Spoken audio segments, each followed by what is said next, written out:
Hello again, I'm Pat McMahon, and on Pat's personal portraits here on KTAR.com. Normally, we offer you fascinating people that you probably don't know who have led fascinating lives.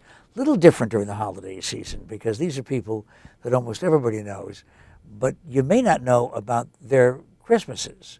Former Maricopa County Attorney Rick Romley, now in private practice, I wanted you to come down to tell us about what year it was that you celebrated Christmas, or at least experienced Christmas, in Vietnam.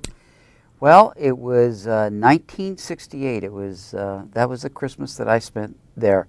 I was there in 1968, 69. I was in the infantry with the Marine Corps. What rank? I was a corporal. I was a squad leader. And actually, my time during that Christmas season was out in the bush. My unit was basically chosen that we had an operation that we had to do for about 3 days.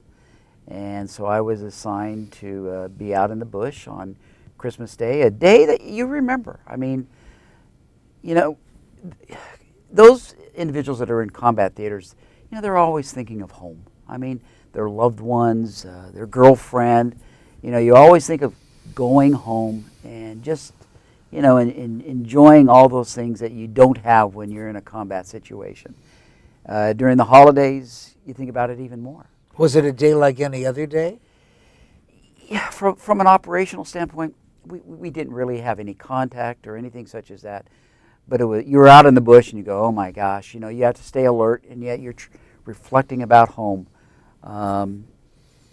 It was a day that I remember. I mean, it was one of those that specifically sticks with me, so I do remember it.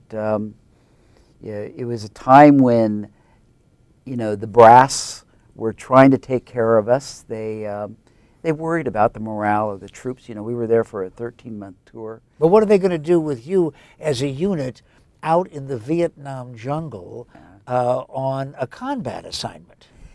You know, if you're in the rear, you always have the luxuries of something special. They'll do whatever they can to give you a good Christmas dinner. Well, they tried to do that out in the bush. It wasn't really successful, but they tried. They helicoptered in supposedly a hot meal. Unfortunately, it wasn't hot when we got to it, but they did have beer with it, and we did enjoy the beer. That much I can tell you. Was the beer hot? The beer's always hot. You know, in Vietnam, it was always hot. So, but they tried. They tried to do it, and you remember that. You do remember that. Yeah. No presents, though. No presents, but I'll tell you, you know, if there's ever anything that you learn from that, you know, these are the holiday seasons in which we here in America, we're thankful for all that's been given to us and everything else, and you know, you just hope that we don't forget those individuals, because you know, we're still in Iraq, we're just coming out, and definitely in harm's way in Afghanistan right now, and you know, there's going to be those soldiers that are going to be in the field. Perhaps not even, they won't come home. And we got to remember them. That's an important time. How? How do we remember them? We're told if you send a package from home, it's got to be at this date and not after, because they won't get it in time. And what about a message? And now there's Skyping and there's electronic contact verbally and sometimes with a picture. Do those things still mean that much, whether you're in combat or not? You know, do they mean something? I perhaps could say it as well as any other Vietnam veteran, better than most. Absolutely.